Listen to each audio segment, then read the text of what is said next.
अगर वही main gate जो है वो गलत दिशा में आ गया तो आपकी वो किस्मत को ताला भी लगा देगा। जो व्यक्ति वेस्ट फेसिंग हाउस में रहता है, अगर वो शेयर मार्केट में पैसा लगाएगा, अगर वो सट्टा बाजार में पैसा लगाएगा, उसका पैसा डूबेगा ही डूबेगा।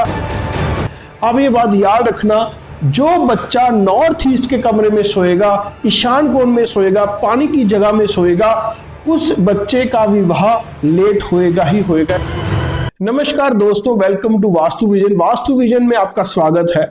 दोस्तों, आज की जो वीडियो है बहुत खास होने वाली है। इस वीडियो में हम ऐसे वास्तु दोषों को डिस्कस करेंगे, उनकी चर्चा करेंगे जो आपको तरक्की के राह से भटका देते हैं। कुछ ऐसे वास्तु दोष जो आपकी तरक्की को रोकते हैं। दोस्तों, इस वीडियो को अंधविश्वास की नजर से मत देखिएगा। इस वीडियो के जितना भी मैं आपको कंटेंट बताऊंगा, जितने भी आपको मैं फैक्ट बताऊंगा, आप उन फैक्ट्स को वेरीफाई भी कर सकते हैं। दोस्तों, आपने सुना होगा कि एक व्यक्ति बहुत अच्छी तरक्की कर रहा था, एक परिवार बहुत अच्छा काम कर रहा था, अचानक कोई ऐसा हादसा हुआ, अचानक कोई ऐसा एक्सीडेंट हुआ, अचानक कोई ऐसी उसके जीवन में घटना घटी कि वो जो है बिल्कुल जीरो पे आ गया। ऐसा क्यों हुआ दोस्तों? ऐसा हो सकता है कोई ना कोई वास्तु दोष उसके घर में जागृत हो गया हो।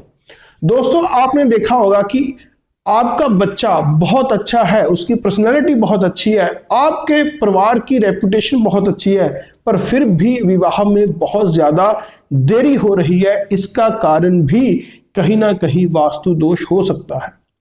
दोस्तों, आपने ऐसा भी देखा होगा कि बहुत ज्यादा मेहनत करने के बावजूद भी आपका जो बिजनेस है वो उतनी तरक्की नहीं कर पाता जितनी आपकी उपेक्षा होती है, जितनी आपकी रिक्वायरमेंट होती है या जितनी आपकी उम्मीद होती है। इन सभी का जो कारण है दोस्तों, वो वास्तु हो सकता है। आपने देखा होगा एक छोटी सी बात शुरू होती है, आपने देखा होगा एक छोटा सा झगड़ा शुरू होता है, वो कहीं ना कहीं डिवोर्स पे जाके रुक जाता है, या विवाह के बाद बच्चे पैदा होने में बहुत ज्यादा डिले हो जाता है। इसका कारण भी कहीं ना कहीं वास्तु दोष होता है। दोस्तों, हम पे 3 तरह के जो दोष हैं वो इफेक्ट करते हैं। सबसे पहले हमारे कर्मों का दोष। अगर हम बुरे कर्म करते हैं, किसी को जानबूझ के परेशान करते हैं, उसको दिक्कत में डालते हैं, तो उसका कहीं ना कहीं हमें भुगतान करना पड़ता है। जो दूसरा दोष होता है दोस्तों, वो कुंडली का होता है।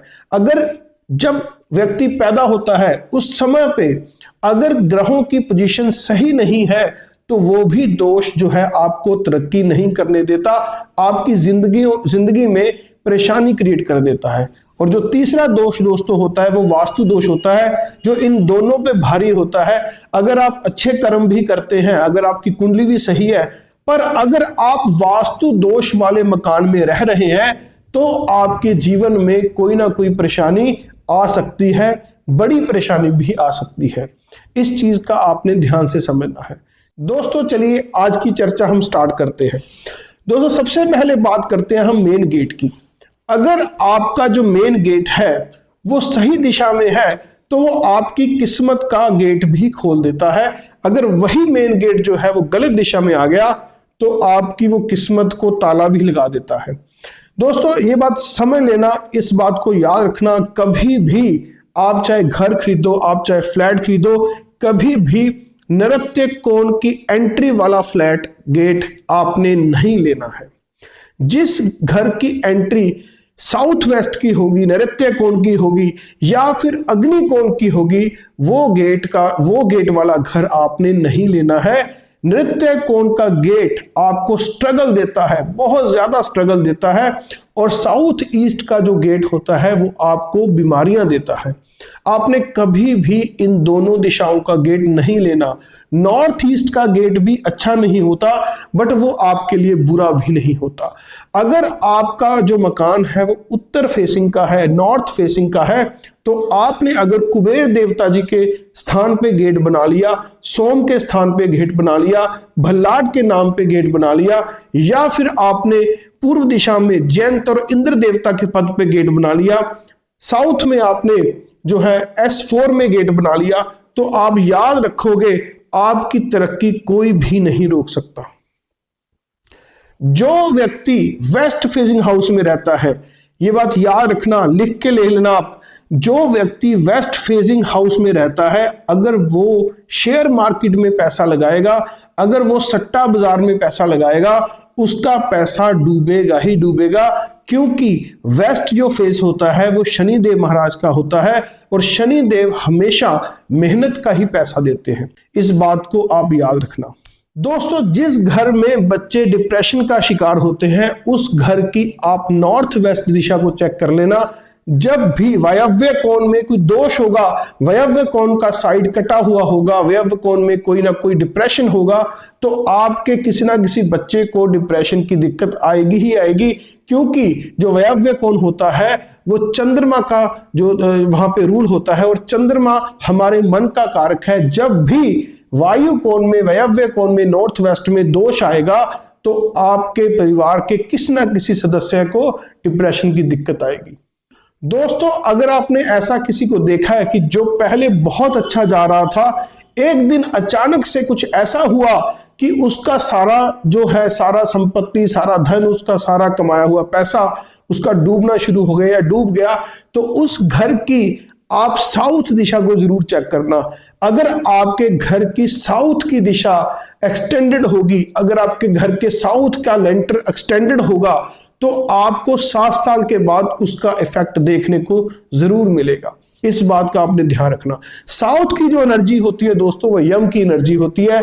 जब भी वो एक्सटेंड होगी तो आपको बड़ी दिक्कत का सामना जरूर करना पड़ेगा ही पड़ेगा। दोस्तों, अब बात करते हैं जिन घरों में कलेश होता है, जिन घरों में सास और बहू की नहीं बनती, दो भाइयों की नहीं बनती, जिन घरों में बाप बेटे की नहीं बनती, उन घरों में आप ये चेक कर लेना, जिस घर में साउथ वेस्ट में किचन आएगी, जिस घर में साउथ वेस्ट में टॉयलेट आएगी, जिस घर में साउथ वेस्ट में कोई खड्डा आएगा, तो वहां पे जो है रिलेशनशिप का इशू आपको देखने को मिलेगा ही मिलेगा। तो साउथ वेस्ट का जो कोना होता है वो पितृ स्थान होता है, वहां पे कभी भी कोई भी दोष नहीं होना चाहिए। दोस्तों, जिस घर में बाप और बेटे में बहुत तनाव होता है, उस घर का आप स्टोर रूम चेक कर लेना, या उस घर की आप ईस्ट डायरेक्शन को चेक कर लेना, पूर्व दिशा को चेक करना। अगर आपके घर का स्टोर जो शनिदेव को रिप्रेजेंट करता है वो पूर्व दिशा में आ गया, या फिर पूर्व दिशा में आपका कोई ना कोई शनि देवता का सामान आ गया, तो भी आपको आपके घर में ये देखने को मिलेगा कि बेटे और बाप में बहुत ज्यादा जो तनाव की स्थिति बन जाती है। तो इस दोष को, अगर आपके पूर्व दिशा में ऐसा कोई दोष है, तो इस दोष को आपको रिमूव करना ही होगा। अब दोस्तों, बात करते हैं जिनका विवाह बहुत ज्यादा डिले होता है, या जिनके बच्चे पैदा होने में बहुत डिले होता है, या जिनके घरों में डिवोर्स की दिक्कत आती है। अब ये बात याद रखना, जो बच्चा नॉर्थ ईस्ट के कमरे में सोएगा, ईशान कोण में सोएगा, पानी की जगह में सोएगा, उस बच्चे का विवाह लेट होएगा ही होएगा। ये बात आप ध्यान से समझ लेना। आप जिनके घरों में भी डिवोर्स की दिक्कत आई है, आप उन कपल्स को देखना कि वो कौन से कमरे में सोते थे। आपको 90% ये देखने को मिलेगा कि जिन घरों में डिवोर्स हुए हैं, उनके वहां पे वो कपल जो है वो नॉर्थ ईस्ट में सोते हैं। कभी भी कपल्स को नॉर्थ ईस्ट में नहीं सोना चाहिए, ये बात आपने याद रखनी है। और जिनके बच्चे भी बहुत डिले के बाद होते हैं, बहुत लेट होते हैं, मिसकैरेजेस की दिक्कत आती है, वो भी जो कपल होते हैं वो नॉर्थ ईस्ट में सोते हैं। इसका मैं कारण आपको समझा दूं। नॉर्थ ईस्ट जो होती है वो पानी की दिशा होती है, और विवाह के बाद अग्नि की जरूरत होती है। बच्चे पैदा करने के लिए अग्नि की जरूरत होती है, वैवाहिक जीवन जीने के लिए अग्नि की जरूरत होती है। और जब भी आग और पानी का मेल होता है तो अग्नि बुझ जाती है और डिवोर्स का कारण बनती है, या विवाह को तोड़ने का कारण बनती है, या फिर बच्चे लेट पैदा होने का कारण बनती है। दोस्तों, अब बात करते हैं लिटिगेशन और कोर्ट कचहरी की। जिस घर का साउथ ऑफ साउथ ईस्ट बढ़ा हुआ होगा, अग्नि कोण साउथ की दिशा में बढ़ा हुआ होगा, उस घर के किसी ना किसी मेंबर को कोर्ट कचहरी का चक्कर लगाना ही पड़ेगा। लिटिगेशन आएगी ही आएगी, उसका आपको उपाय करना ही होगा। ये बात आप याद रखना। या जिस घर में नॉर्थ ईस्ट और ईस्ट कॉर्नर में, नॉर्थ ईस्ट की दिशा में और पूर्व की दिशा में वास्तु दोष होगा, उस घर में भी लिटिगेशन के योग बनेंगे ही बनेंगे। ये बात आपने याद रखनी है। आप इस चीज को वेरीफाई कर सकते हैं। जिस घर में ब्रह्म स्थान में कोई दोष होगा, साउथ वेस्ट में दोष होगा, नॉर्थ वेस्ट में दोष होगा, तो उस घर में कैंसर जैसी भयानक बीमारियां भी आ सकती हैं। ये बात आपने याद रखनी है। दोस्तों, अगर आपको या आपके किसी चाहने वाले को कैंसर की कोई समस्या है तो उसका हम फ्री में वास्तु करते हैं। कैंसर वाले घर का हम बिल्कुल फ्री में वास्तु करते हैं। कैंसर के पेशेंट की हम बिल्कुल फ्री में कुंडली देखते हैं। तो ये सेवा बिल्कुल निशुल्क रहती है। दोस्तों, अगर आप अपने घर में तरक्की करना चाहते हैं, वास्तु के सिद्धांतों को अपनाना चाहते हैं, तो मेरी ये बातें याद रखना। मैं अब इस वीडियो में आपको वो बातें बताने वाला हूं जिसको अपना के आप तरक्की के राह पे चल सकते हैं। पहली बात आपने याद रखनी है दोस्तों, जब भी आपने अंडरग्राउंड वाटर टैंक बनाना है तो वो आपने हमेशा ईशान कोण से लेकर आपने नॉर्थ यानी कि उत्तर दिशा के बीच में बनाना है। आप एक बार ये काम करके देखो। अगर आप एक नया घर बना रहे हो ना, तो आपने अंडरग्राउंड वाटर टैंक नॉर्थ और ईशान के बीच में बना के देखो, सारी जिंदगी पैसे की दिक्कत आपको नहीं आएगी। वही अगर आपने वाटर टैंक साउथ ईस्ट में बना लिया, साउथ वेस्ट में बना लिया, या फिर आपने नॉर्थ वेस्ट यानी कि वायव्य कोण में बना लिया, तो आपको मुसीबतों का सामना करना पड़ेगा ही पड़ेगा। आप अपने घर की ढलान को साउथ वेस्ट से लेकर नॉर्थ ईस्ट तक लेके जाओ, यानी कि बारिश का पानी जो है छत से ईशान कोण से बहता हुआ बाहर जाना चाहिए। तो आप देखना, आपको घर आपको पूरी तरक्की देगा ही देगा। अगर आप साउथ की वॉल को ऊंचा रखते हैं, वेस्ट साइड को भारी रखते हैं, नॉर्थ साइड को हल्का रखते हैं, नॉर्थ ईस्ट यानी कि ईशान को खुला रखते हैं और हल्का रखते हैं, तो आपको जो तरक्की मिलेगी वो आप सोच भी नहीं सकते। दोस्तों, वास्तु एक बहुत अच्छी साइंस है। अगर आप इसको सीखना चाहते हैं तो हम 15 जनवरी से, इसी 15 जनवरी से हम वास्तु का एक बहुत अच्छा जो कोर्स है वो लॉन्च कर रहे हैं, जिसमें हम वैदिक वास्तु और मॉडर्न वास्तु को कंबाइंड करके सिखाएंगे कि कैसे आप अपने घर में, अगर आपके घर में कोई वास्तु दोष है, उसको कैसे हटा सकते हैं। और अगर आपका घर अभी नहीं बना, आप घर बनाना चाहते हैं, तो कैसे आप वास्तु परफेक्ट घर को बना सकते हैं। अगर आप कोई नई प्रॉपर्टी लेना चाहते हैं, नया प्लॉट लेना चाहते हैं, नया फ्लैट लेना चाहते हैं, तो आपको कौन सा फ्लैट लेना चाहिए, आपको कौन सा प्लॉट लेना चाहिए, वो सारी चीजें हम इस वास्तु के कोर्स में आपको सिखाएंगे। इस कोर्स की जो फीस रहेगी वो सिर्फ 5,000 रुपए है। 21 दिन का ये कोर्स है दोस्तों। आप इस कोर्स को करके देखो, आपकी जीवन में जो बदलाव आएगा, जो पॉजिटिव चेंज आएगा, आप सोच भी नहीं सकते। अगर आप हमसे वास्तु करवाना चाहते हैं या आप वास्तु प्रोफेशनल कोर्स में इनरोल करना चाहते हैं, तो आप हमें दिए गए नंबर पे संपर्क कर सकते हैं। आशा करता हूं आपको ये वीडियो अच्छी लगी होगी।